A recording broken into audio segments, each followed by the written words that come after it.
பிறக்கும் போதும் சரி, இறக்கும் போதும் சரி, நம்ம கற்றுக்கிட்டு வர்றதும் கிடையாது, கற்றுக்கிட்டதை கூட கொண்டு போகிறதும் கிடையாது.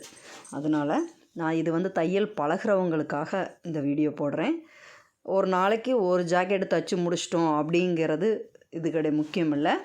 அதே நேரத்தில் பொறுமையாக எவ்வளோ நீட்டாக தைச்சோம் அப்படிங்கிறது தான் ரொம்ப முக்கியம். அதனால் தையல் பழகிறவங்க பொறுமையாக நீட்டாக ஃபஸ்ட்லேருந்தே நீட்டாக கற்றுக்கிற ஆரம்பிச்சிருங்க. அப்போ தான் சூப்பராக டீச்சிங் உங்களுக்கு வரும். அதனால் ரொம்ப பொறுமையாக தைங்க, நல்லா கற்றுக்கோங்க. அளவெடுக்கிறது ரொம்ப முக்கியம், தைக்கிறது முக்கியமே கிடையாது. ஒரு நிமிஷம் அதை கட் பண்ணதை பூரா மூட்டை போகிறோம், அவ்வளோதான். அதுக்கு முக்கியம் என்னன்னு தெரியுமா?